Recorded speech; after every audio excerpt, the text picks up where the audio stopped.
ॐ अज्ञानतिमिरान्धस्य ज्ञानाञ्जनशलाकया चक्षुरुन्मिलितं येन तस्मै श्रीगुरवे नमः।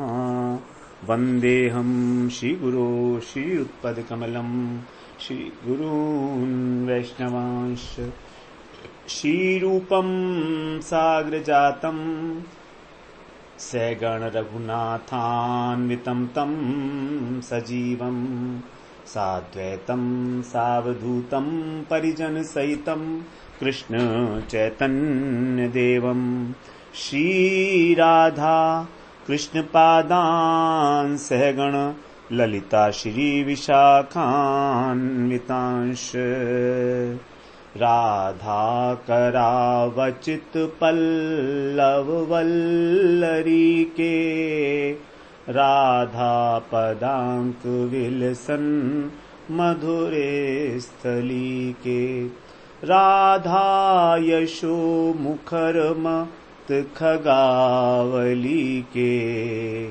राधा विहार विपिने रमता मनो में। हरे कृष्णा। सर्वप्रथम मैं अपने गुरुपाद पद ओम विष्णुपाद अष्टोत्तर शत श्री श्रीमद् भक्तिवेदांत माधव गोसाई महाराज के चरण कमलों में अनंत कोटि दंडवत प्रणाम ज्ञापन करता हूं। हम लोग श्री प्रेम भक्ति चंद्रिका का श्रवण कर रहे हैं। उसमें हमारा चौथा प्रकरण आत्मनिवेदन प्रकरण चल रहा है। आत्मनिवेदन का अर्थ हम लोगों ने श्रवण किया था। दो प्रकार से आत्मनिवेदन है, अहंता और ममता का त्याग, अर्थात कर्तापन और भोक्तापन का त्याग। यहां पर जो ये आत्मनिवेदन है, दो प्रकार का आत्मनिवेदन माना गया है। एक तो होता है भाव सहित और एक होता है भाव रहित, अर्थात किसी भाव का आश्रय लेकर भगवान के प्रति समर्पण करना। तो इसमें जैसे दो प्रकार से जो आत्मसमर्पण है, जैसे पहला वाला जो है भाव रहित, उसके अंदर उदाहरण दिया गया था जैसे एक गाय है और उसको हम जब बेच देते हैं तो वो गाय जो है अब दूसरे के पास चली गई, तो अब वो हमारी संपत्ति नहीं रही, अब हमारा उससे कोई सरोकार नहीं रहा। उसी प्रकार से जब हमने भगवान के उद्देश्य से इस देह को समर्पित कर दिया, अपने देहाभिमान को, अहंता और ममता को भगवान के समर्पित कर दिया, तो हमें किसी प्रकार से भी इसकी रक्षा करने के लिए कोई कार्य नहीं करना। हमारी सब प्रकार से निवृत्ति हो गई, क्योंकि जो विक्रयकारी व्यक्ति है वो जो पशु को उसने विक्रय किया है उसके रक्षा के विषय में चिंता नहीं करता वो। तो उसी प्रकार से यदि हमने इस प्रकार का आत्मसमर्पण किया तो हमारे को उसके विषय में चिंता नहीं करनी है। तो इस प्रकार की शरणागति को कहा गया है कि यह भाव रहित है, इसमें कोई भाव नहीं है जिसके प्रति शरणागति की गई है। और जो भावयुक्त समर्पण है उसके अंदर भगवान के प्रति भाव होता है। तो जैसे भगवान के प्रति सेवा लालसा की जो है, सेवा की लालसा होती है, तो यह है भावयुक्त अथवा भाव विशिष्ट आत्मसमर्पण। जहां पर दास्य भाव को धारण करके अथवा वात्सल्य भाव को, सख्य भाव को या मधुर भाव को धारण करके भगवान की सेवा करने की जो लालसा है, तो उसको जो कहा जाता है वो है भावयुक्त शरणागति। तो जैसे नवधा भक्ति का जो 9 अंगों में से अंतिम अंग है, जहां पर कहा गया है श्रवणम कीर्तनम विष्णु स्मरणम पाद सेवनम अर्चनम वंदनम दास्यम सख्यम आत्मनिवेदनम। आत्मनिवेदन तो जो नवा है यहां पर, इसमें आत्मनिवेदन का आचार्य बताया गया है राजा बलि को। राजा बलि ने जब वामन भगवान उनके पास 3 पग भूमि मांगने गए थे, तो उन्होंने अपने 2 पग से ही त्रिविक्रम रूप धारण करके और सारे पृथ्वी को नाप लिया, सारे ब्रह्मांड को। तब उन्होंने कहा था कि मैं अपना तीसरा पग कहाँ रखूं। तो राजा बलि ने कहा था कि तुम मेरे मस्तक के ऊपर अपना तीसरा कदम जो है वो पधरा दो। तो ये वाला जो आत्मसमर्पण है, आत्मनिवेदन है, ये भाव रहित है। इसमें भगवान के प्रति सेवा लालसा नहीं देखी जाती, भगवान की सेवा के प्रति आग्रह नहीं देखा जाता है। लेकिन दूसरा एक जो आत्मसमर्पण है वो है भगवान की सेवा करने के लिए भगवान के शरण में जाना। जैसे रुक्मणी जी ने जब आत्मसमर्पण किया तो वो इसी प्रकार से बताया गया है। वहां पर जो है भागवत में बताया है, तन्मे भवान खलु वृत्तः पतिरंग जायात्मार्पपि ततश्च भवतो अत्र विभो विदेही। हे विभो, मैंने आपको पति के रूप में वर्ण किया है और मैं आत्मसमर्पण करती हूं, इसलिए आप मुझे यहां पर आकर पत्नी रूप से ग्रहण कीजिए। तो पत्नी रूप से रुक्मिणी जी क्यों चाहती हैं भगवान के प्रति आत्मसमर्पण? क्योंकि वो भगवान की सेवा करने के प्रति उत्सुक हैं, उत्कंठित हैं। तो इस प्रकार के आत्मसमर्पण को कहा गया है कि जब शरण लैया कृष्णे करे आत्मसमर्पण, कृष्ण तार तत्काले करे आत्मसम। इस प्रकार से जो शरणागति लेता है भगवान की आत्मसमर्पण करके, उसको भगवान कृष्ण स्वयं तत्काल आत्मसम कर लेते हैं। आत्मसम का क्या मतलब है? अपने समान। अपने समान का क्या मतलब हुआ? तो इसके विषय में जो विश्वनाथ चक्रवर्ती ठाकुर हैं उन्होंने बताया है कि भक्त जिस प्रकार से भगवान के चरणों में प्रपन्न होकर भजन करते हैं, भगवान की प्रतिज्ञा है कि तांस तथैव भजाम्य हम ये यथा माम, तो मैं भी उनका उसी प्रकार से भजन करूंगा, अर्थात भक्ति का दान दूंगा। तो तात्पर्य क्या है कि जो मेरे जन्म कर्म को नित्य मान के और अपनी भावना के अनुसार किसी भी भाव, जैसे सख्य भाव, वात्सल्य भाव, तो उसको उसके अनुसार और मेरी लीलाओं में अनुरक्त होकर मेरी सेवा करके मुझे सुखी करना चाहता है, मैं भगवान भी अपनी अचिंत्य शक्ति के प्रभाव से उसके जन्म और कर्म को नित्य बना देता हूं और उसको पार्षद रूप दान करके फिर यथा समय पार्षद रूप दान करके उसकी सेवा को ग्रहण करता हूं। इस प्रकार मैं प्रतिक्षण उस पर अनुग्रह करने के लिए व्याकुल रहता हूं। तो भगवान भी उसी प्रकार से व्याकुल होते हैं जैसे भक्त। भगवान का जो ये कहना है ना गीता में, ये यथा माम, बड़ी सुंदर बात है। हमारे अंदर जितनी व्याकुलता है भगवान के प्रति, समझ लीजिए उतनी व्याकुलता भगवान में हमारे अंदर है, भगवान के अंदर है हमसे मिलने की। बल्कि ऐसा कहना ठीक होगा कि भगवान को हमसे अधिक व्याकुलता है। हम चाहे उन्हें भूल जाएं, वो तो हमें कभी नहीं भूलेंगे ना, क्योंकि वो तो विभू तत्व हैं, वो तो सर्वज्ञ हैं, हम तो अल्पज्ञ हैं। हमारे पास तो बुद्धि है नहीं, हमारी तो मंद बुद्धि, मंद भाग्य है, लेकिन भगवान तो ऐसे नहीं है। तो भगवान तो सर्वज्ञ हैं, सर्वदृष्टा हैं, भगवान सबको प्रेम करते हैं। तो जब हम उनका भजन करते हैं तो साधारण रूप से तो भगवान प्रेम कर ही रहे थे हमसे, लेकिन जितना अब हम भजन कर रहे हैं उतना भगवान हमें और करेंगे। तो अब समझिए कि वो जो साधारण रूप से प्रेम था, वो जितनी मात्रा में हमें भगवान से प्रेम हुआ उतनी मात्रा में वो बढ़ गया। तो भगवान हमसे अधिक प्रेम हमको करते हैं। तो ये बात बिल्कुल सिद्ध होती है मैथमेटिकली ऑल्सो। तो इसीलिए भगवान जो है आतुर रहते हैं अपने भक्तों के प्रति कृपा करने के लिए कि कभी तो ये मेरा नाम ले ले, कभी तो मेरा स्मरण कर ले। मैं इस पर कृपा करने के लिए कैसे करूं? जब ये मुझे याद नहीं करता तो मैं कैसे कृपा करूं? ये भगवान की प्रॉब्लम है, समस्या है उनकी विचारों की। इसीलिए वो निरंतर कोई ना कोई इस प्रकार की व्यवस्था करते हैं कि हमारे को भगवान का जो है सानिध्य मिलता रहे, उनके भक्तों का सानिध्य मिलता रहे, जिससे उनकी चर्चा करते रहे हम लोग। तो भगवान के चरणों में जो हमारी आत्मसमर्पण है उसके लिए कहा गया है, यो अहम अस्ति यत् किंच दिह लोके परत्र च तत्सर्वं भवतोरद्य चरणेषु समर्पितम। इस लोक में और परलोक में मेरा कहा जाने योग्य मेरे पास जो कुछ भी है, यो अहम अस्ति, जो कुछ भी है मेरे पास यहां पर अथवा परत्र च, परलोक में भी, वो सब कुछ आपके श्री चरणों में समर्पित है। तत्सर्वम भवतोरद्य, आज अभी मैं आपके चरणों में समर्पित कर रहा हूं।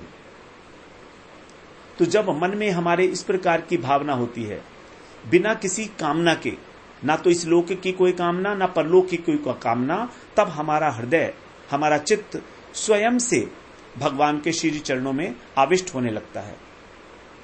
और जब आविष्ट होने लगता है तो भक्त भगवान की सेवा के लिए व्यग्र हो जाता है और भगवान भी भक्त की आकांक्षा के अनुसार उसको प्रेम सेवा देने के लिए व्यग्र हो जाते हैं। एक ही रोग है दोनों को, प्रेम का, दोनों को एक ही रोग है, एक ही औषधि है, लेकिन उसकी प्रतिक्रिया अलग अलग है। क्योंकि एक जो है सेवा करने के लिए आतुर हो जाता है और दूसरा सेवा देने के लिए आतुर हो जाता है। भक्त भगवान की सेवा के लिए जितना आतुर होता है, भगवान भी सच मानिए उतने ही आतुर हो जाते हैं हमसे प्रेम सेवा लेने के लिए। यही है भगवान की भगवत्ता, यही है भगवान की भक्त वत्सलता। तो इसी को कह रहे हैं ठाकुर महाशय। हम लोग तो आत्मनिवेदन में चले गए, हम तो अभी त्रिपदी करनी थी, थोड़ा भूल गए थे, क्षमा करेंगे आप। 35वें त्रिपदी में कह रहे हैं जो हमारा अभी चल रहा था, पतित पावन नाम घोषणा तुम्हार श्याम, उपेखिले नहीं मोर गति, यदि होई अपराधी तथापि हो तुम्ही गति, सत्य सत्य जेनो सतीपति। हे श्याम सुंदर, हे श्याम, क्योंकि आपकी ओर हमारा मन जाता है इसलिए आपको श्याम कहा जाता है। हमारे मन की जो स्वाभाविक गति है वो आपकी ओर होनी ही चाहिए, इसलिए है आपका नाम श्याम। श्यायते गच्छति मनो अस्मि नीति श्यामः, लेकिन है नहीं, लेकिन होनी चाहिए। तो इसीलिए मैं कह रहा हूं कि आप श्याम हो, आपकी घोषणा है कि आपका नाम है पतित पावन, इसलिए मेरी आप उपेक्षा मत करो। मेरी गति और कोई नहीं है आपके अतिरिक्त। आपके तो बहुत सारे प्रेमी होंगे, आपके भक्त तो बहुत सारे हैं, अनंत अनंत हैं, आपके पार्षद हैं, आपके प्रेमी हैं, सारे संसार में आपके प्रेमी भरे पड़े हैं, लेकिन मेरा कौन? मेरा कौन? मैं तो अकिंचन हूं। यदि आपने भी मेरी अपेक्षा कर ली तो मेरे पास तो अपने शरीर को त्यागने के अतिरिक्त कुछ नहीं बचेगा। मेरे पास और कोई आश्रय नहीं है, आप ही एकमात्र आश्रय हो। अनाश्रित है कर्म फलम कार्यम कर्म करोती है। मैंने आपकी ये बात मान ली है गीता की कि इस संसार में किसी का भी आश्रय नहीं लेना है। फिर कह रहे हैं यदि होई अपराधी, और अगर मैं अपराधी हूं तो तथापि हो तुम्ही गति, तो भी तुम ही हो गति मेरी, क्योंकि भगवान अपराधी को प्रेम नहीं देते हैं। तो कह रहे हैं मैं तो अपराधी हूं, मुझे मालूम है। नाम अपराध, सेवा अपराध, धाम अपराध, जीव हिंसा, ये 4 प्रकार के अपराध हैं प्रमुख। इन चारों के अंदर फिर भेद हैं। 10 प्रकार के नाम अपराध, 32 प्रकार के सेवा अपराध, 10 प्रकार के धाम अपराध, 4 प्रकार की जीव हिंसा। तो मैं तो अपराधी हूं, लेकिन तथापि तुम्ही गति, एकमात्र आप ही गति हो। सत्य सत्य जेनु सतीपति, जैसे कि एक पतिव्रता स्त्री केवल अपने पति पर ही आश्रित है, वही उसकी गति है, उसी प्रकार से मेरी ये बात भी उतनी ही सत्य है। तो मैं आपके उस पतित पावन नाम का आश्रय लिए हूं, इसलिए आप मेरी अनन्य गति हो। मैंने अनन्यता को धारण किया है। मेरे साधन, मेरे साध्य सब आप हो। भगवान का नाम ही साधन है, भगवान का नाम ही साध्य वस्तु है। और आपको पतित पावन कह रहे हैं, कहा जाता है, यही आपका सबसे अधिक, आपके जितने भी गुण हैं उन सबसे अधिक उत्कृष्टता जो है मुझको तो इसी नाम में लगती है। मेरे लिए तो ये नाम सब कुछ है, आपका पतित पावन। जैसे कि अजामिल ने अपने पुत्र नारायण का उच्चारण किया था मरते समय, महापातकी था अजामिल। वैश्या को अपने घर में ले आया था, 10 पुत्र उत्पन्न किए, अपनी पत्नी को, युवा पत्नी को छोड़ दिया, अपने वृद्ध माता पिता को छोड़ दिया। ऐसा था अजामिल, इतना बड़ा पापी। और उस वैश्या के लिए आभूषण और धन इत्यादि करने के लिए लोगों को मारता था, हत्या करता था। ऐसा था अजामिल, जो स्वयं सदाचारी ब्राह्मण होके भी इस प्रकार से माया के वश में हो गया आपकी। तो उस अजामिल ने मरते समय जब अपने पुत्र नारायण का नाम लिया था तब उसको विष्णु दूतों का आगमन हुआ। वहां पर 4 विष्णु दूत आए, 3 यमराज के दूत आए थे उसको लेने के लिए, उसको ताड़ित करने के लिए। उसको यमराज का जो एक फंदा होता है उससे बांध रहे थे, और बांधकर घसीटने ही वाले थे, तुरंत 4 विष्णुदूत वहां पर उपस्थित हो गए, उसकी रक्षा की। तो अजामिल को उसका फल मिला केवल नारायण नाम उच्चारण करने से। ये नाम का फल नहीं है, ये नाम के आभास का फल है, क्योंकि उसने तो जानबूझकर भगवान का नाम लिया नहीं था। उसे तो भगवान से कोई प्रेम नहीं था, नारायण से, उसे तो अपने पुत्र से प्रेम था, तो उसने तो अपने पुत्र का नाम ही लिया था। लेकिन उसको बोलते हैं हम नामाभास, केवल नाम के आभास मात्र से विष्णु दूतों का उसको सत्संग प्राप्त हुआ। तो 3 बातें हुई जामिल के साथ। नंबर 1, उसको यमराज के दूतों से मुक्ति मिल गई, यम की यातना से मुक्ति मिल गई। नंबर 2, उसको भगवान के पार्षदों का सत्संग मिला, उनसे गुरु मंत्र धारण कर लिया उसने। वो समझ गया कि मेरे लिए मंत्र क्या है जीवन का, ये नारायण शब्द ही मेरा मंत्र है, इसी ने मेरी रक्षा की है। तो ये बात उसको समझ में आई जब विष्णु दूतों ने और यमदूतों को डांटा, उनको भगा दिया। नंबर 3, उसको आयु की प्राप्ति हुई। विष्णुदूत उसको स्वर्ग में लेकर, उसको वैकुंठ में लेकर नहीं गए तभी, बल्कि उसको वहीं छोड़ दिया। वो होश में आ गया, होश में आने पर भी उसको सारी बातें याद थीं। तो उसकी आयु नष्ट हो चुकी थी, जितना उसका जीवन काल था वो पूरा हो चुका था, लेकिन भगवान के दूतों को देखकर उसको आयु की प्राप्ति हो गई। नंबर 3 और नंबर 4, एक चौथा फल भी है कि उसको अपने ऊपर ग्लानि हुई। उसको ग्लानि हुई जब उसने अपना आत्मनिरीक्षण किया कि देखो तो मैं एक सदाचारी पवित्र ब्राह्मण था, वेदज्ञ ब्राह्मण था, अपने पिता के लिए मैं वन से समिधा लेने जा रहा था, और किस प्रकार मैंने एक शूद्र को वैश्या के साथ देखा, काम वासना में अभिभूत होते हुए, और मेरा हृदय भी जो है वहीं पर ही माया के वश में हो गया और मैंने उसी वैश्या से विवाह कर लिया। इस प्रकार से किस प्रकार मेरी अधोगति हो गई। तब उसने संकल्प किया कि मैं अब सब छोड़ छाड़ कर और इसी नारायण मंत्र का उच्चारण करते हुए भगवत धाम में जाऊंगा। तो उसने संकल्प किया, अपने ऊपर ग्लानि हुई उसको। ये चौथा, 4 लाभ हुए केवल नारायण शब्द के उच्चारण मात्र से, जो नामाभास है। यमदूतों के प्रति जो विष्णु दूतों ने कहा था वो यही कहा था। हम लोग उसका एक बार श्रवण करते हैं। 6 स्कंद के 2 अध्याय का 9वां और 10वां श्लोक है। कहते हैं विष्णुदूत, स्तेन है सुरापो मित दुख ब्रह्मा गुरुतल्प गह स्त्री राज पितृ गोहंता ये च पातकिनो परे सर्वेषामप्य अघवताम इदमेव सुनिष्कृतम नाम व्याहरणम विष्णोर यतस्तद विषया मति। बड़ी सुंदर बात बताई है विष्णु दूतों ने, श्रवण करने योग्य है। कहते हैं कि कौन लोग जो हैं इससे मुक्त हो जाते हैं भगवान का नाम लेकर, जो बड़े बड़े पापी हैं, बड़े बड़े आतताई हैं। कौन? स्तेनः, जो स्वर्ण की चोरी करते हैं, सोने की चोरी एक बहुत बड़ा पाप बताया गया है। दूसरे सुरापो, जो मद्यपान करते हैं। तीसरे मित्र धुक, जो अपने मित्र को धोखा देते हैं, मित्रद्रोही। ब्रह्मा, ब्राह्मण को मारने वाले। गुरु तल्प गह, तल्प का मतलब होता है शैया।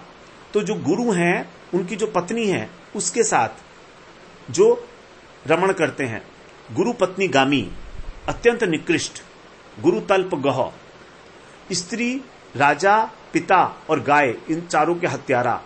और अन्य भी जितने भी महापातकी हैं अथवा अतिपातकी हैं, ये सभी सर्वेशाम अपि, ये सारे भी अघवताम, जो अतिशय पापी हैं, उन सभी का इदम एव, मन यही, यही क्या? भगवान के नाम का उच्चारण। तो इन सभी प्रकार के पापों का यही एक प्रायश्चित हो जाता है। सुनिष्कृतम, सुनिष्कृतम का मतलब है सबसे श्रेष्ठ प्रायश्चित। क्योंकि पाप के प्रायश्चित करने का विधान है, शास्त्रों में अनेक प्रकार के विधान है प्रायश्चित करने के, लेकिन सबसे श्रेष्ठ प्रायश्चित कौन सा है? वो है भगवान के नाम का कीर्तन करना। ऐसे पापी भी इसी के कारण, यही प्रायश्चित है श्रेष्ठतम। क्या है प्रायश्चित? नाम व्याहरणम। व्याहरणम का मतलब है उच्चारण करना। तो भगवान विष्णु के नाम का उच्चारण करना ही सबसे श्रेष्ठ प्रायश्चित है, क्योंकि इससे न केवल पाप, बल्कि पाप करने की जो वासना है, जो मूल है पाप करने का, वो भी नष्ट हो जाता है। और फिर क्या होता है कि विष्णुर यतस्तद विषया मति ही, कि विष्णु के अंदर उनकी बुद्धि लग जाती है। उनका जो बुद्धि है वो विष्णु विषयक, भगवत विषयक हो जाती है। सबसे बड़ी बात है, भगवान का नाम लेने से बुद्धि जो है वो विष्णु विषयक हो जाती है। यहां पर क्योंकि जब भगवान का नाम लेंगे तो भगवान स्मरण पथ पे आएंगे ना, लेकिन इसका एक दूसरा अर्थ भी बताया गया है, क्योंकि अजामिल के केस में तो उसकी विष्णु विषयक बुद्धि थी नहीं, उसकी तो पुत्र विषयक बुद्धि थी। तो इसका दूसरा अर्थ बताया जाता है कि जो भगवान के नाम का उच्चारण करता है, भगवान की बुद्धि में उसका नाम आ जाता है। कितनी सुंदर बात बता रहे हैं। नाम उच्चारण करने वाले के प्रति भगवान की आत्मीयता की बुद्धि हो जाती है कि मेरा अपना जन है, इसने मेरा नाम लिया है। भगवान उसका स्मरण करते हैं, भगवान की लिस्ट में उसका नाम आ जाता है। हमारा नाम भगवान की लिस्ट में आ जाए, ये कितना बड़ा हमारा सौभाग्य है। हम भगवान का नाम लें, ये तो कोई बहुत बड़ी बात नहीं है, लेकिन भगवान के स्मरण पथ पर कभी हम आ जाएं, ये तो कितनी बड़ी बात है, कितनी बड़ी घटना है अपने आप में ही। तो इसी के लिए तो ठाकुर महाशय ने 33वीं त्रिपदी में कहा था, 33वीं त्रिपदी में कहा था उन्होंने कि मोहे प्रभो करो अवधान, आप दया के सिंधु हो, आप अधम बंधु हो, इसलिए मोहे प्रभो करो अवधान।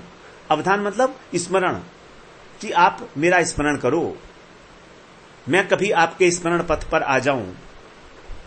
तो इस प्रकार भगवान की आत्मीय बुद्धि हो जाती है, और भगवान की आत्मीय बुद्धि होने पर, अपनेपन पर, फिर तो किसी प्रकार का कोई कमी रही ही नहीं। हमारा बिल्कुल पक्का हो गया कि हमें भगवान इस भक्ति के रास्ते पर आगे बढ़ाएंगे ही बढ़ाएंगे। तो तात्पर्य यहां पर यह कहने जाने का कि जो अन्य प्रायश्चित हैं उनसे पाप तो नष्ट हो जाएगा, लेकिन उसका हृदय परिवर्तित नहीं होता, हृदय जो है उसका शुद्ध नहीं होता, उसके हृदय में भगवत स्मृति नहीं जागती। अपितु ऐसा अभिमान जरूर हो सकता है कि मैंने प्रायश्चित कर लिया तो मैं निष्पाप हो गया। अब यह अभिमान एक दूसरे प्रकार का और भी सूक्ष्म कालुष्य आ गया उसके मन के अंदर, उसके चित्त के अंदर एक और सूक्ष्म अहंकार बैठ गया। लेकिन जब भगवान का नाम का कीर्तन किया जाता है तो नामाभास से ही जो है, जो पाप हैं हमारे, वे ऐसे खत्म हो जाते हैं जैसे कि अग्नि में रुई के पिंड तत्क्षण भस्म हो जाते हैं, तत्क्षणात। तभी तो भगवान ने कहा कि मैं तुरंत उसके हृदय में आकर बैठ जाता हूं। तत्क्षणात सद्यो हृदय अवरुध्यते अत्र। जैसे ही भागवत श्रवण करने की कोई इच्छा करता है, अनुमोदन करता है, जो ऐसा सुकृति संपन्न पुरुष है, हृदय में उसके भगवान अवरुद्ध हो जाते हैं, क्योंकि उसके पाप नष्ट हो गए ना। अब जब पाप नष्ट कर दिए गए, हो चुके, तो फिर भगवान वहां आएंगे ही आएंगे। भगवान तो ऐसा ही हृदय तलाशते हैं।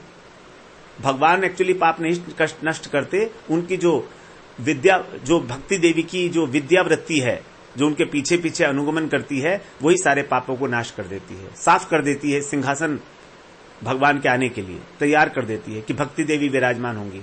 अब भक्ति देवी आएंगी तो भगवान कहां पीछे रहने वाले। तो इस प्रकार जो पाप वासना से मलिन मन है उसका भी शोधन हो जाता है। चित्त को परिमार्जन करना, चित्त को परिमार्जित करना, शुद्ध करना।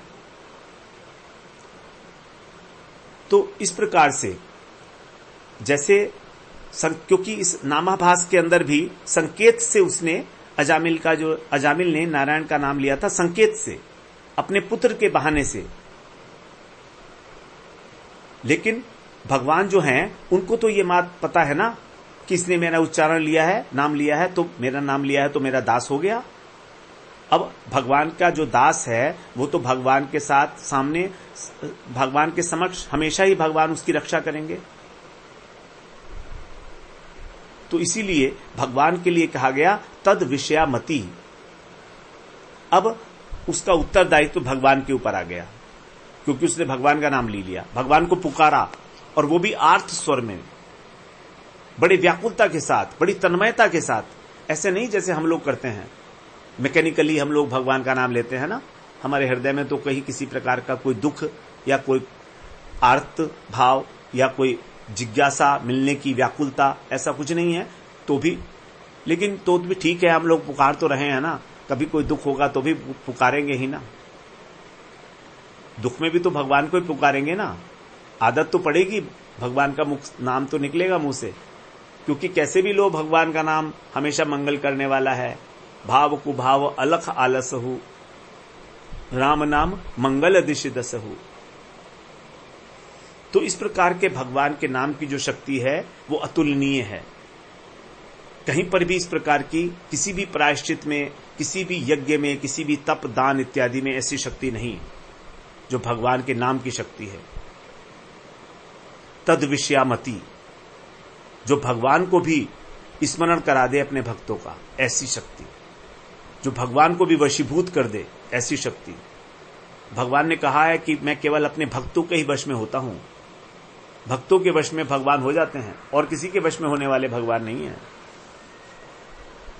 भगवान कोई किसी के वश में हो सकते हैं क्या? अखिल कोटि ब्रह्मांड नायक हैं वो, उनके समान ही कोई नहीं, उनसे अधिक कौन होगा। स्वयं ही वो अपनी एक उपमा है, उनको हम किसी प्रकार की कोई उपमा भी नहीं दे सकते कि भगवान ऐसे हैं, भगवान ऐसे हैं। भगवान कैसे हैं? भगवान भगवान जैसे ही हैं, भगवान भगवान जैसे ही हैं। यही उनकी सबसे अच्छी उपमा है। तो इस प्रकार से तद विषयामति का उत्पन्न होना बड़ा आवश्यक है कि भगवान हमको स्मरण करें किसी समय में। अब यदि भगवान कहें कि मेरे जो ये भक्त वत्सलता है, पतित पावनता है, ये गुण जो हैं ये तो केवल उस व्यक्ति के लिए एप्लीकेबल हैं जो अपराध नहीं करता, जो निरपराधी है। क्योंकि अपराधी के प्रति तो नाम भी जो है कृपा नहीं करते अपनी, नाम का प्रकार, नाम की कृपा नहीं होती अपराधी व्यक्ति पर। नामापराध के लिए कहा गया ना कि जो अपराध करते हुए भगवान का नाम ले रहा है वो नामापराध कहा जाता है। तो उसके अंदर नाम की कृपा का प्रकाश नहीं होता है, होता भी है तो अत्यंत सूक्ष्म होता है, उसका अनुभव नहीं होता है। देखिए, भगवान की कृपा ऐसी है कि जब वो नामापराधी के प्रति कृपा होती है तो उसका अनुभव नहीं कर पाता। कृपा तो हो रही है लेकिन अनुभव नहीं होता। लेकिन जैसे जैसे हमें अपराध कम होने लगते हैं, हमें उनकी कृपा का अनुभव होना शुरू हो जाता है। और ये अनुभव होना बड़ा इंपॉर्टेंट है, क्योंकि इससे हमारा भक्ति के अंदर उत्साह बढ़ता है। हम लोग देखते हैं कई बार कि उत्साह धीरे धीरे भक्ति में कम होता चला जाता है, क्योंकि कुछ रस की प्राप्ति नहीं हो रही है। शास्त्रों में तो लिखा है कि रसो वही सह, भगवान का नाम है, रस रूप है। मंगलो मंगला नाम, मंगल का भी मंगल करने वाला है। भगवान का नाम अभिन्न है।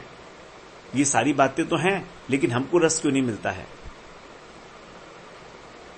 तो हमको कृपा क्यों नहीं हो रही है? तो कृपा हो रही है लेकिन उसका अनुभव नहीं हो रहा है। अनुभव की अयोग्यता है।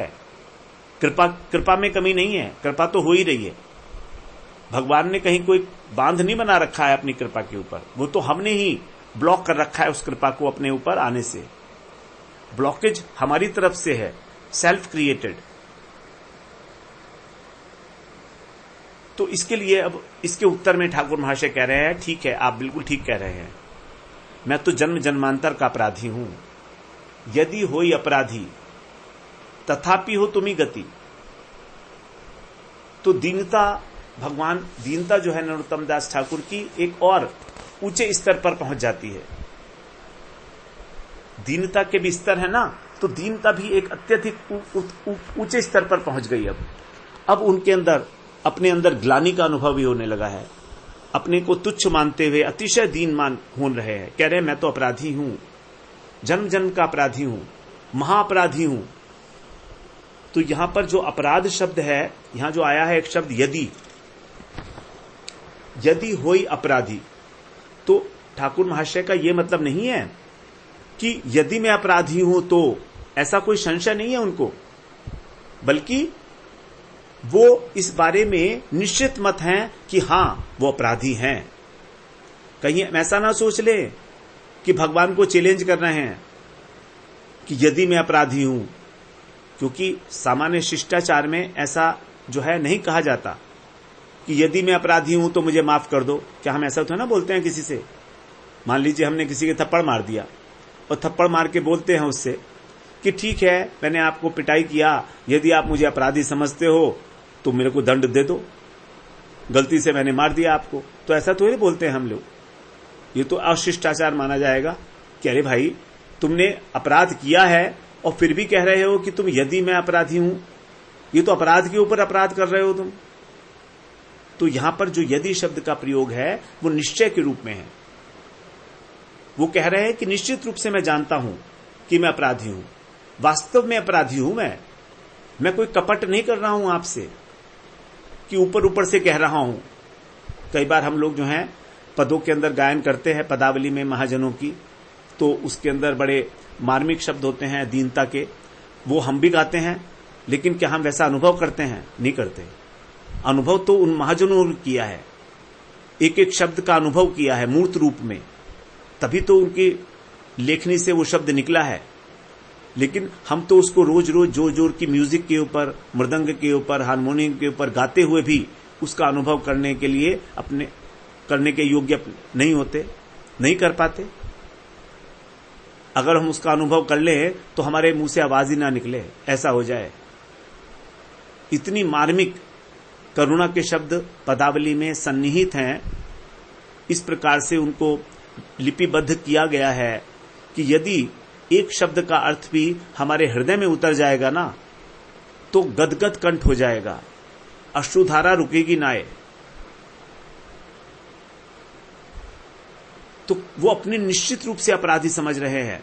जैसे सूरदास या कबीरदास जो बोलते हैं मौसम कौन कुटिल खलकामी, तो केवल कहने के लिए नहीं कह रहे हैं, कोई लिरिक्स बनाने के लिए, कोई ताल बनाने के लिए, कोई राग बनाने के लिए नहीं कह रहे हैं शब्दों का संयोजन,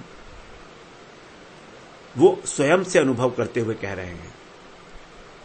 जैसे यदि हम कहें कि यदि तुम वेदों की प्रामाणिकता को मानते हो तो तुम्हें ये बात इस प्रकार समझनी चाहिए। अब यहां पर कहा तो गया है यदि तुम वेदों की प्रामाणिकता को मानते हो, लेकिन वेद तो प्रमाण है ही है, इसमें कोई संशय की बात ही नहीं है।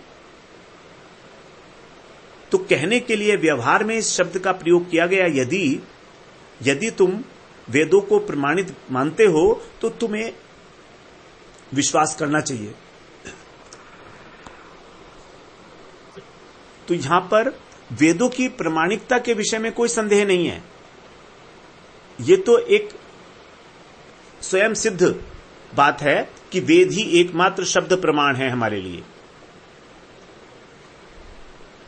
तो इसी प्रकार से यहां पर कहा कि यदि होए अपराधी, तो यदि होए अपराधी तथापि हो तुम्ही गति, सत्य सत्य जेनो सतिपति। तो कह रहे हैं कि तो भी तुम्ही एकमात्र गति हो। और ऐसा तो हो नहीं सकता कि हमसे कोई अपराध ना होते हों। कितने सारे अपराध हैं, ये लिस्ट बनी हुई है। मैं अपने को देखता हूं तो अपराध की एक भंडार दिखाई देता है मेरे अंदर। ये भी अपराध, मन से भी, वाणी से भी, शरीर से भी प्रतिक्षण अपराध कर रहे हैं। शरीर और वाणी से नहीं तो मन से तो अपराध निरंतरता में है। कितने गिनोगे। हमारे प्रभु जी अपराध गिनाते हैं, प्रतिदिन गिनाया करते थे, तो सब लोग बताते थे कि मैंने कितने अपराध किए। शुरू में तो बहुत सारे होते थे, बाद में धीरे धीरे फिर कम होने लगते हैं, क्योंकि अपराध भी जब जो है समझते हैं कि हम अंडर विजिलेंस हैं, सीसीटीवी लगा रहा है, हमारा रिकॉर्डिंग हो जाएगा नंबर 1, नंबर 2, नंबर 3, तो वो भी डरने लगते हैं कि ये भैया मत करो वरना सुबह को बताना पड़ेगा कि ये अपराध हुआ है। ये नहीं बताना कि ये क्या अपराध है, यही बताना है कि कितने नंबर्स हैं, कि मैंने आज वाणी से 3 अपराध किए, मन से 10 किए, शरीर से 1 किया। तो एक इसका क्लासिफिकेशन करके प्रभु जी रोज पूछते हैं। तो इस प्रकार से तो मैं तो अपराधी ही हूं, यदि तुम अपराध क्षमा नहीं करोगे तो मेरा कोई उपाय नहीं है। हां, मैं आपका भजन करूंगा, नाम करता रहूंगा, नाम में मेरी निष्ठा है, लेकिन अपराध भी हो गए हैं, जानबूझ के तो नहीं कर रहा हूं, लेकिन हो रहे हैं, ऐसा ही स्वभाव है मेरा। ठीक उसी प्रकार जैसे एक पतिव्रता स्त्री की गति एकमात्र पति है, वो पतिव्रता कैसी ही हो, अच्छा खाना नहीं बनाना जानती है, कोई बहुत अधिक जो है व्यवहार की बातों से अनभिज्ञ है, उठना बैठना बहुत अच्छी तरह से नहीं जानती है, घर को बहुत अच्छा सफाई नहीं रख पाती है, लेकिन है तो पतिव्रता ना, तो क्या पति त्यागेगा? क्योंकि उसका पतिव्रता होना ही सबसे बड़ा गुण है। अगर कोई पत्नी आपको बहुत अच्छा खाना बना रही है, बहुत आपका ध्यान रखती है, सेवा भी करती है और आपको गालियां भी देती है, 2-4 खड़ी खोटी रोज सुनाती है, तो वो अच्छी लगेगी क्या पत्नी? अथवा परपुरुष के पास जा रही है, आपकी खूब सेवा कर रही है, लेकिन परपुरुष के साथ जा रही है, तो फिर क्या उसको घर में रखेंगे? तो इसी प्रकार से मैं अपराधी हूं, ये मेरा स्वाभाविक दोष है, मगर मेरी निष्ठा में कोई कमी नहीं है, मैं भगवत निष्ठ हूं, मेरी और कोई गति नहीं है, मैंने किसी देवी देवता का आश्रय तो लिया नहीं है, ना तो मैं वैष्णो देवी की पूजा करता हूं, ना मैं दुर्गा की, ना मैं शिव जी की, ना मैं हनुमान जी की, ना मैं साईं बाबा की, किसी की नहीं करता। मुझे चाहिए ही नहीं कुछ, मुझे तो बस आप ही चाहिए। अपराधों के प्रति सजग हूं, कोशिश करता हूं, प्रयास भी कर रहा हूं, आप कृपा करोगे तो वो भी हो जाएगा। मैं अयोग्य हूं, आपके लायक नहीं हूं, आपकी सेवा के उपयोगी नहीं हूं, तो भी क्या हुआ ना, मुझे स्वीकार करो, अपने योग्य बना लो, आप तो सर्वसमर्थ हो। ऐसी कौन सी वस्तु जो आप ना कर सको, बताओ तो, ऐसी कौन सी? गीता में भगवान से अर्जुन ने कहा कि मैं आपका विश्व रूप देखना चाहता हूं, यदि आप मुझे इस योग्य समझते हैं तो आप मुझे अपना विश्व रूप दिखाइए। और भगवान से यह भी कह दिया कि आप जो हैं योगेश्वर हैं। बड़ी चतुराई से अर्जुन ने क्या कहा है, 11वें अध्याय का 4था श्लोक पढ़ते हैं। मन्यसे यदि तच्छक्यम मया द्रष्टुम इति प्रभो योगेश्वर ततो मे त्वं दर्शयात्मानम अव्ययम। हे प्रभु, प्रभु मतलब आप समर्थ हो, आप सर्व समर्थ हो। हे प्रभु, मन्य से यदि तत्शक्यम, यदि आप ऐसा मानते हो, मन्य से यदि ऐसा मानते हो कि मेरे द्वारा वो आपका जो रूप है, विश्व रूप, वो देखा जाना शक्य है, अर्थात मैं उसको देखने में समर्थ हूं, तो हे योगेश्वर, ततो में त्वं दर्शयात आत्मानम अव्ययम, तब आप मुझे उस अविनाशी स्वरूप का दर्शन कराइए। तो यहां पर 2 संबोधन, एक तो आप समर्थ हो और एक आप योगेश्वर भी हो। योग के द्वारा आप मुझे इतनी क्षमता दे सकते हो कि मैं उस रूप को देख पाऊं। कितनी चतुराई से अर्जुन ने यह कह दिया, कितनी चतुराई से कि आप मुझे योग्य बना लो ना, आप तो सर्व समर्थ हो। तो उसी प्रकार से कह रहे हैं कि मैं तो अपराध करूंगा ही, कर ही रहा हूं, आप मुझे इस योग्य बना लो कि मैं अपराध ना करूं और आपकी सेवा के योग्य हो जाऊं। जैसे एक पति अपनी पतिव्रता स्त्री को समझा बुझाकर, उसको पढ़ाकर, उसको अच्छी तरह से और अपने योग्य बना लेता है। यदि कोई अपराध करती है तो भी उसको वो क्षमा करता है, क्योंकि वो पतिव्रता है ना, उसकी एकमात्र निष्ठा ही आप में है केवल। जब आप में ही निष्ठा है तो वो कहां जाएगी, उसकी कोई गति ही नहीं है। यदि पति उसका ध्यान नहीं रखेगा तो क्या करेगी, उसको क्षमा करेगी, तो पति उसको अवश्य क्षमा करता है। अर्जुन ने भी यही कहा कि मैंने आपके साथ आहार विहार शय्या आसन इत्यादि सब मैंने आपके साथ शेयर किया, क्योंकि मैं आपकी भगवत्ता को नहीं जानता था। मैं आपको भगवत्ता को नहीं जानता था कि आप सब एकमात्र जो है इस विश्व के आधार आप ही हैं। इसीलिए कहते हैं अर्जुन 11वें अध्याय के ही और 44वें श्लोक में, तस्मात् प्रणम्य प्रणिधाय कायम प्रसादये त्वामहमीशमीड्यम पितेव पुत्रस्य सखेव सख्यु प्रिय प्रियार्यारसि देव सौढ़ुम। हे प्रभु, मैंने अपने शरीर को भली भांति आपके चरणों में निवेदित कर दिया है। प्रणिधाय कायम, कायम माने शरीर, और आप कैसे हैं? ईड्यम, आप स्तुति करने योग्य हैं। इसलिए मैं अब आपको प्रसन्न करना चाहता हूं। प्रसादये, आपको प्रसन्न करने के लिए मैं आपको प्रणाम कर रहा हूं, अपने को समर्पित करके। प्रणिधाय, क्यों प्रार्थना कर रहा हूं? कि हे देव, आप कौन हो? देव हो, अर्थात आप क्रीड़ा करते हो। ये सब आपकी क्रीड़ा है जगत। जैसे पिता अपने पुत्र के, सखा अपने सखा के, और पति अपनी प्रियतमा के, अथवा जो प्रेमास्पद जो प्रेमी है वो अपनी प्रिया के अपराधों को सहन करता है, क्षमा कर देता है, उसी प्रकार आप भी मेरे अपराध को सहन करने योग्य हैं। प्रिय प्रियाया अर्हसि देव सौड़ुम, हे देव, आप उसको सहन करने में, सौड़ुम माने सहन करने में आप समर्थ हैं। तो पुत्र के अपराध को पिता भी करता है, सखा का सखा भी करता है, लेकिन वहां भी थोड़ा बहुत सहन करने में कुछ ना कुछ कमी रह जाती है। लेकिन जो एक प्रेमी है वो अपनी प्रियतमा के सभी अपराधों को क्षमा करता है बिना किसी कंडीशंस के, अनकंडीशनली। तो ऐसे ही आप भी मेरे अपराध को क्षमा कर दीजिए और मुझे अपने योग्य बना लीजिए। कितनी साधारण सी बात, कितने आसानी से कह दी। कहने का भी तो एक स्टाइल है ना, एक एटीट्यूड, एक अंदाज है। ऐसे ही कोई मैकेनिकली थो ना कह दी, पूरा हृदय जो है उसमें रखा हुआ है एक एक शब्द के अंदर ठाकुर महाशय का। तो वैसे तो पतिव्रता अपने पति के चरणों में कोई अपराध नहीं करती, लेकिन यदि हो भी जाए तो, यदि हो भी जाए, लेकिन यदि पत्नी व्यभिचारिणी हो तो पति क्षमा नहीं करेगा। यदि पत्नी अनेक पुरुषों से प्रेम करती हो तो कभी पति क्षमा नहीं करेगा उसको, उसका परित्याग कर देगा। तो उसी प्रकार से मैं आपका अनन्य निष्ठ भक्त हूं, अनन्य भक्त हूं। अब ये आपने जो कहा था गीता में, माम च यो अव्यभिचारिण भक्ति योगेन सेवते, कि अव्यभिचारिणी भक्ति के द्वारा तुम मेरी सेवा करना, तो मैं इसी प्रकार से अनन्य भाव से आपकी सेवा करता हूं। अनन्य मतलब न अन्य इति अनन्य। तो मैं उस प्रकार से जब आपकी सेवा करता हूं, इसीलिए मैं आपसे कह रहा हूं कि आप स्वीकार कर लीजिए, आप मेरे अपराधों को क्षमा कर दीजिएगा।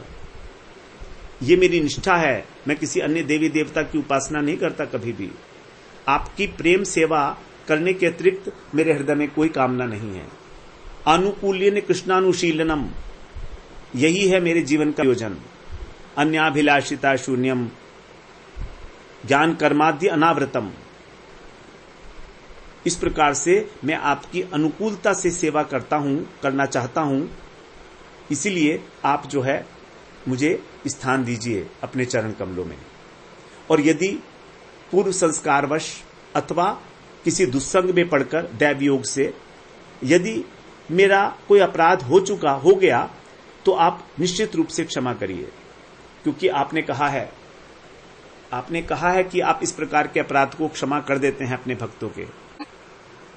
कह रहे हैं, स्वपाद मूलम भजतः प्रियस्य त्यक्त्यान्य भावस्य हरि परेश विकर्म यच्चोतु पतितं कथंचित धुनोति सर्वं हृदि सन्निविष्टः।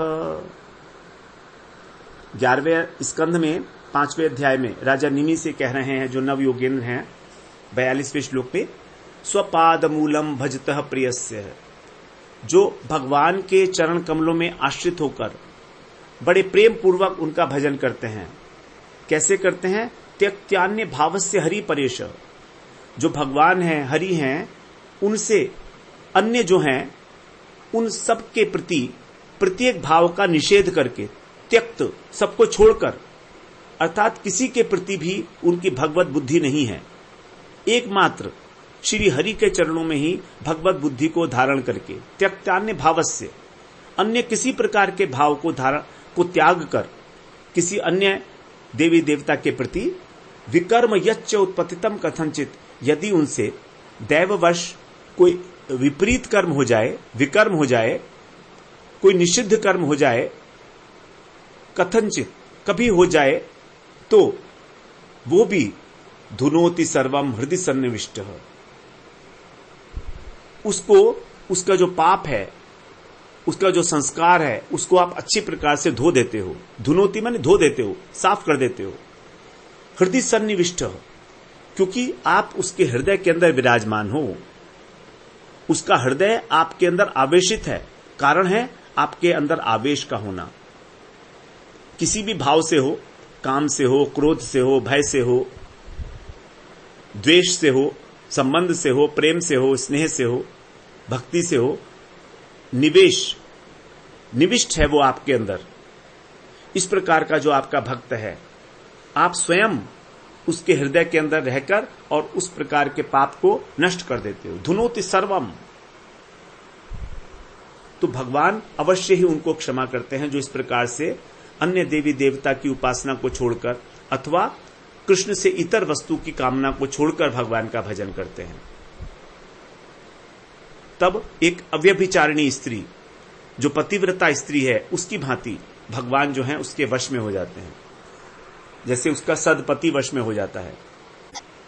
भगवान ने अम्बरीश जी के प्रसंग में कहा है 9वें स्कंध में 4थे अध्याय में 66वें श्लोक में, मयि निर्बद्ध हृदया साधवः समदर्शना वशीकुर्वन्ति मां भक्त्या सत स्त्रिय सतपथिम यथा। वही उदाहरण दिया है, कह रहे हैं मयि निर्बद्ध हृदया, जिन्होंने अपने हृदय की डोर को मुझसे बांध दिया है, मेरे चरणों से अच्छे प्रकार से बांध दिया है, ऐसे साधु जो समदर्शी हैं, जो समदर्शिता को प्राप्त हो गए हैं, जिनके लिए वासुदेव सर्वमिति स महात्मा सुदुर्लभ, जो सब प्रकार से भगवान के आश्रित होकर इस जगत को वासुदेवमय ही देखते हैं, समदर्शी हैं, ऐसे जो साधु हैं उनके प्रति वशी कुर्वन्ति माम भक्त्या, वे अपने प्रेम से, अपनी भक्ति से मुझे इस प्रकार से वश में कर लेते हैं जैसे सत स्त्रीय सतपथिम यथा, जैसे एक सद स्त्री एक सदपति को अपने वश में कर लेती है। जो एक पतिव्रता नारी है वही अपने सदपति को वश में करती है, उसी प्रकार से साधु भी भगवान को वश में कर लेता है अपनी अनन्य भक्ति, अनन्य प्रेम से। भगवान को अनन्यता जितनी प्यारी है ना, उतना कुछ भी नहीं है, सच्ची बात। हर जगह अनन्यता अनन्यता अनन्यता, ये पूरा प्रेम भक्ति चंद्रिका अनन्यता का ही परिचायक है। गीता में भी अनन्यता की कितनी महिमा भगवान ने बताई है। तो इस प्रकार से जब हम अनन्य भाव से भगवान में जो है निवेशित हो जाते हैं, सेवा करते हैं उनकी अपनी इंद्रियों के द्वारा, तो फिर सब प्रकार के जो पाप हैं, जो अपराध हैं, वो भी हमारे हृदय के अंदर स्थान नहीं पाते। अपराध के लिए तो कहा गया है हमको नाम अपराध से बचना ही चाहिए हर प्रकार से, क्योंकि नाम प्रभु तो स्वयं प्रभु ही हैं। तो इस प्रकार से, लेकिन फिर भी यदि कोई भगवान की परिचर्या कर रहा है, भगवान का भजन कर रहा है और तो भी व्यभिचार करता है, व्यभिचार का मतलब क्या? व्यभिचार का मतलब है अन्य देवी देवता के प्रति उसका आकर्षण है। तो ऐसा व्यक्ति जो पर स्त्री में आसक्त होकर व्यभिचार करता है, उसका भगवान अपराध क्षमा नहीं करते। अर्थात जो नाम के बल पर अपराध कर रहा है, वो सोचता है कि मैं भगवान की सेवा तो कर ही रहा हूं, देखो 1 लाख नाम करता हूं, उसके अतिरिक्त श्रवण कीर्तन भी कर रहा हूं, तो मुझको ये लाइसेंस मिल गया है कि मैं अपराध कर सकूं, वैष्णवों की अवहेलना कर सकूं, वैष्णवों को जो है कुछ ना समझूं, वैष्णव के ऊपर क्रोध कर सकूं, उनका जो है सत्कार ना करूं, इस प्रकार के अपराध मैं करने की मुझको अब लाइसेंस मिल गया है। यदि वो ऐसा सोचता है तो वो तो महाअपराध गिना जाएगा। भगवान का आश्रय लेकर भी जो अन्य देवी देवताओं का आश्रय ले रहा है, तो उसके प्रति भगवान क्या कृपा करेंगे, कैसे करेंगे बेचारे। करना चाह के भी नहीं कर पाएंगे, करना चाहेंगे तो भी नहीं कर पाएंगे। कैसे करें, कैसे करें?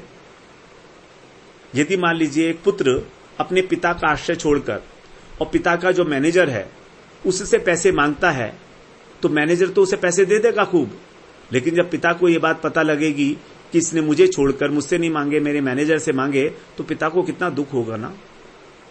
होता है ना कि देखो मेरे बेटा, मैं इसको सब कुछ देता, यही इसी का सब कुछ है, और ये मुझसे मांगता नहीं है, मेरे मैनेजर से जाकर मांगता है। कितनी पिटिएबल हालत है। तो क्या उसको पिता देंगे पैसे? लेकिन यदि वो पिता से डायरेक्ट मांगेगा तो कितने खुश होंगे। तो इस प्रकार से, और उसको उतने ही पैसे देंगे जितने उसके लिए कल्याण के लिए उपयोगी हैं, उसको एक्स्ट्रा पैसे नहीं देंगे, वरना बिगड़ जाएगा। तो इसीलिए से भगवान हमको जो भी देते हैं वो हमारे कल्याण को ध्यान में रखते हुए, हमारे हित कामना करते हुए हमको देते हैं। जबकि अन्य देवी देवता तो हमको जो भी मांगेंगे वो दे देंगे, जो भी मांगेंगे। हम चाहेंगे कि हमारा पड़ोसी मर जाए तो देवी देवता यहां तक दे सकते हैं, हमारे पड़ोसी का नुकसान करा सकते हैं। ऐसे भी मंत्र हैं देवी देवताओं के। तो इस प्रकार से भगवान उसकी सेवा ग्रहण नहीं करते, भगवान उसको क्षमा नहीं करते, जो इस प्रकार से व्यभिचारिणी भक्ति करते हैं। तो यदि किसी प्रबल संस्कार के कारण, पुराने जन्म के, अथवा हमारा कोई असंग हो गया, कोई कुसंग हो गया इस जीवन में, तो जो अनन्य भक्त है वो भी यदि किसी परिस्थिति के प्रति आसक्त हो गया, तो उसको तुरंत इस बात का ज्ञान हो जाना चाहिए और होगा कि उसके द्वारा जो कुछ भी ये किया जा रहा है ये गलत है, और तब उसको अत्यंत पश्चाताप करते हुए भगवान के चरणों में एकांतिक भाव से शरण लेनी चाहिए और अधिक अपने भजन को बढ़ाना चाहिए। यदि हमसे किसी प्रकार से कोई अपराध हो जाए, और हम क्योंकि जानते हैं कि अपराध कितने प्रकार के हैं, तो यदि हमें समझ में आ गया कि हमसे ये अपराध हुआ है, तो अत्यंत व्याकुल चित्त से पश्चाताप करते हुए हमको अपने भजन को और अधिक बढ़ा देना चाहिए, और अधिक बढ़ा देना चाहिए। तभी तो पता लगेगा ना कि हम कितने सतर्क हैं और कितने जेन्युइनली सिंसियर हैं अपने भजन के अंदर। भजन निष्ठा का परिचय तो तभी मिलेगा ना हमारा। यदि हम टेकन फॉर ग्रांटेड ले लें कि हाँ ठीक है, हम तो भजन करते हैं, ये सब चलता है, वैष्णव अपराध चलता है, तो भक्ति के राज्य में ऐसा बिल्कुल ना समझे, यहां पर कुछ भी नहीं चलता है। जगत में चलता होगा, जगत में चला लेते हैं लोग, लेकिन भक्ति के राज्य में कभी कुछ नहीं चलता। यहां पर केवल सरलता है, सरलता ही चलती है। यहां कपट तो किसी प्रकार चलने का कोई प्रश्न ही नहीं है, क्योंकि सारी गतिविधियां, जितने भी हमारे मन के विचार हैं, जितने भी हमारे वाणी के और शरीर के पाप हैं, वो सब के सब नोट हो रहे हैं क्रमबद्ध, 1 by 1, not a single one is missing out. Chitragupta ji गुप्त रूप से हमारे चित्त में बैठकर और उस सब को नोट कर रहे हैं। तो इस प्रकार से भक्ति राज्य के अंदर कुछ चलता नहीं है। तो हमें अत्यंत पश्चाताप करते हुए और अतिशय व्याकुलता के साथ भगवान के चरणों में निवेदन करते हुए एकांतिकता को धारण करना चाहिए, एक निष्ठा को धारण करना चाहिए, सब कुछ अपना सर्वस्व करके, सर्वस्व समर्पित करके। तब भगवान उस पर प्रसन्न होकर उसे क्षमा कर देते हैं। ऐसा समझना चाहिए कि भगवान हमें तभी क्षमा करेंगे, ऐसे नहीं कि सबको धुनोति सर्वम हृदय सन्निविष्ट, बिना पश्चाताप के, बिना उस विरह पश्चाताप की अग्नि में जले हुए। क्योंकि जब हम पश्चाताप की अग्नि में जलते हैं तो हमारा हृदय शुद्ध हो जाता है। इसीलिए भगवान ने गीता में कहा, क्षिप्रम भवति धर्मात्मा शश्वत शांतिम निगच्छति, कौन्तेय प्रतिजानीहि न मे भक्त प्रणश्यति। मेरे भक्त का कभी नाश नहीं होता, मेरे भक्त का कभी नाश नहीं होता। तुम ये प्रतिज्ञा कर लो, मैं नहीं कर रहा हूं, तुम ये प्रतिज्ञा करो कि उसको तुरंत शांति की प्राप्ति होती है। जो मेरे भजन के अंदर निरंतर निरंतर आगे बढ़ रहा है, भजन कर रहा है, मेरे को ही सब कुछ मानकर, सर्वलब्धार प्रणेन च, जो कुछ भी उसके पास है, तत्सर्वम भवतोरद्य चरणेषु समर्पितम, सब कुछ मेरे चरणों में निवेदित करके, और जो भजन करता है वो सब प्रकार से मुझे प्रिय है। इस प्रकार से नरोत्तम दास ठाकुर ने यहां पर कहा, अपने को अत्यंत दीनहीन मानकर, अपराधी मानकर, कि आप ही केवल एकमात्र मेरी गति हैं, मेरा और कोई आश्रय नहीं है, और आप यदि मेरा ध्यान नहीं रखेंगे तो आपका ही नाम पर कलंक लगेगा, पतित पावन नाम पर। इसलिए, और मैं ये बात बिल्कुल हृदय की गहराई से सत्य सत्य कह रहा हूं, सत्य सत्य कह रहा हूं। अगले सत्र में फिर हम लोग अब 36वीं त्रिपदी में प्रवेश करेंगे। वांछा कल्पतरुभ्यश्च कृपा सिंधुभ्य एव च पतितानां पावनेभ्यो वैष्णवेभ्यो नमो नमः।